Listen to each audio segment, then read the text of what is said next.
Part 5, Modeling Data with Logarithmic Functions. Hey, more modeling. Alright, so same as before, with polynomial and exponential functions, we are going to do modeling with logarithmics. Again, if you can't remember, head to your instructions for graphing regression equations in your resource section on the website. So, the regression equation for this function is in the form y equals a plus b ln x. A represents your starting amount, okay? And b is your multiplier, the amount the value is changing by. Okay, a couple of examples to do with this, and then you're all finished logarithms. Yay! Example number 1. The data below shows the average growth of 12 weeping Higgin cherry trees planted in Penticton, BC. At the time of planting, the trees were 1 year old and 6 feet tall. So, you can see our data starts age 1 and height of 6 feet. Okay, create a scatter plot and use it to determine a logarithmic regression model equation to represent this data. Okay, so please press pause on the video and type in age of tree, which determines the height. So this should go in L1 or A, depending on if you're an Inspire or a TI-84 family. And of course the height should go in L2 or B, also depending on that. Okay, when you start the video up again, you should see the same scatter plot that I have. Okay, so right here is my scatter plot. Okay, of course the age in years is along the bottom and the height is on the side. All right, good. The logarithmic regression equation.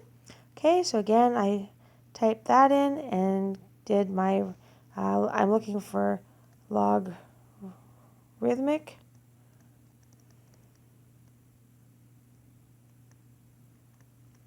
regression.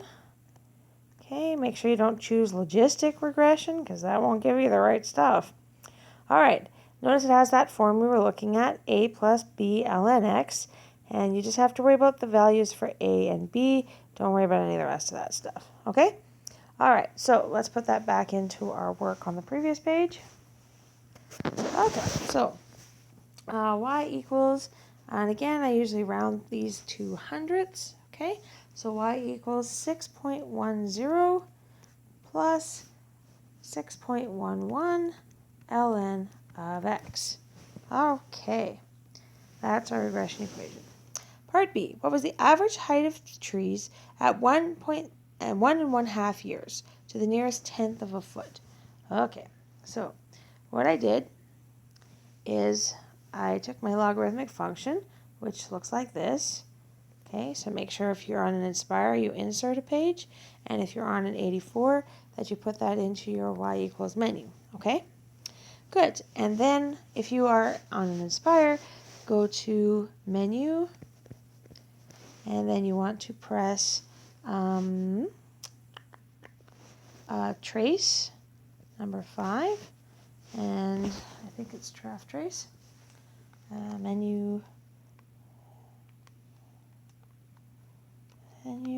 yeah, 5 is trace, and then number 1 is graph trace, and then just type in 1.5. Okay, if you have an 84 and you want to go second calc, okay, which is your trace button, and you want to type in number 1 value, and then type in 1.5, enter. Okay, good. You should get this number here showing up for your y value when x is 1.5. So, to the nearest tenth, when x equals 1.5, y will equal 8.6 feet. And that's 1.5 years. Okay? What is the predicted average height of the trees at 20 years of age? So again, we want to go when x is 20. What does y equal? So same thing. I went and typed in, did the exact same process, typed in when x was 20, and I got y to be about 24.4. Okay? Now, is this height realistic? So remember that this is 20 years of age, and the height is that many feet. Well, if you take a look, from 8 even, all the way to 11. So 3 years' time, it only went up by 0.8. So in 10 years' time, or 9 years' time, is it going to go up by, 5 feet, 4 feet? Probably not.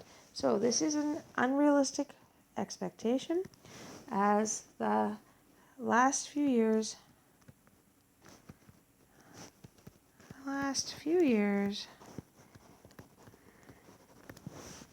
okay, the height has only changed marginally, for a very small amount. Okay, good.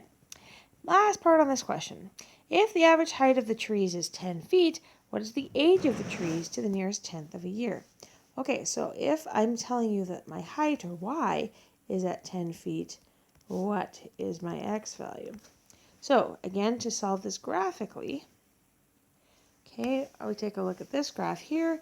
This, of course, was my regression equation, the dark blue line. The red line represents when my height is 10 feet. So again, if you have an Inspire, hit F of 2 is 10.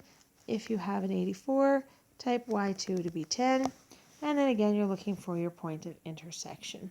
Okay, so this on an Inspire would be menu and 6, analyze graph, followed by 4, intersection.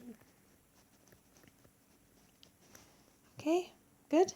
And on an 84 version, you again want to press second calc, which is your trace button, and then press number, I think it's number 5 for intersection. Okay, good. And then, of course, you need to go enter, enter, enter, and it will find you that intersection point.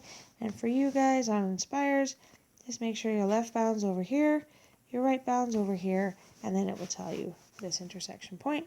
So when y is 10, x to 1 decimal place is 1.9 years.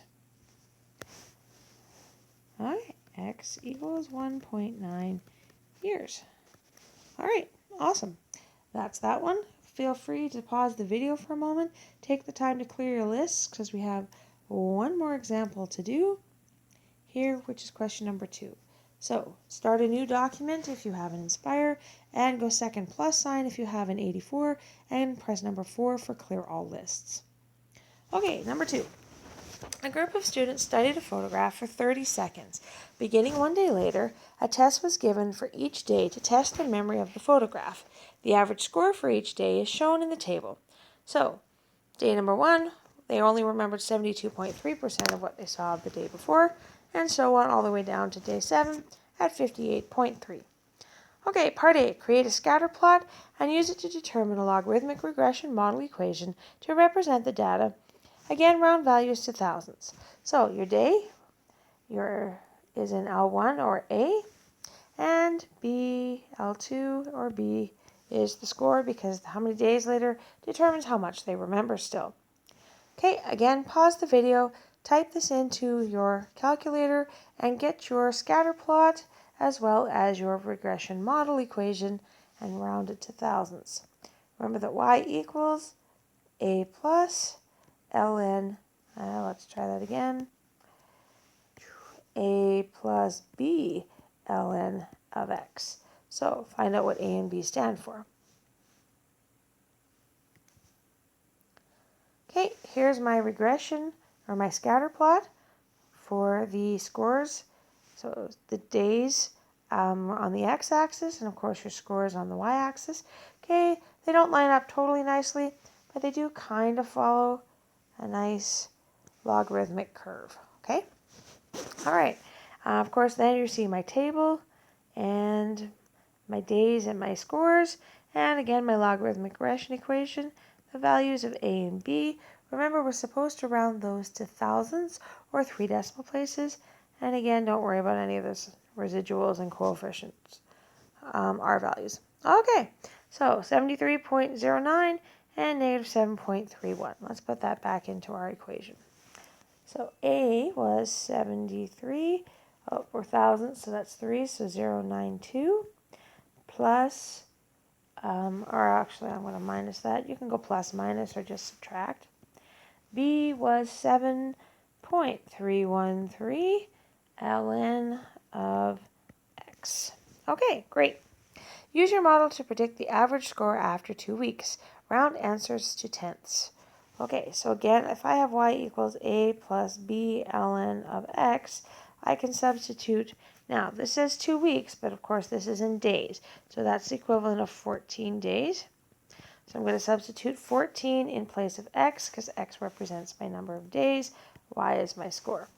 So 73.092 minus 7.313 ln of 14. Good. And that would give me 53.8% of the amount retained. They've been able to remember that much of the original amount. Yeah, you can also do this graphically. So again, there's your graph of your regression equation.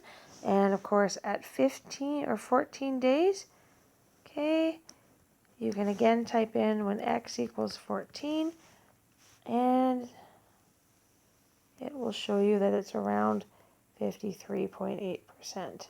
Okay, so again, that's menu number 5, and then number 1.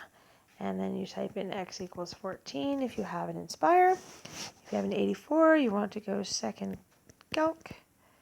And then go number 1 value. And then type in 14, enter. Okay, and again, that would give you this value here. So either way, they both work out great. And that is all I have for examples for you today. So practice up on page 466 and show your teacher when you're done. And once this all is complete, feel free to take a look at the formative assessment for linear equations and functions.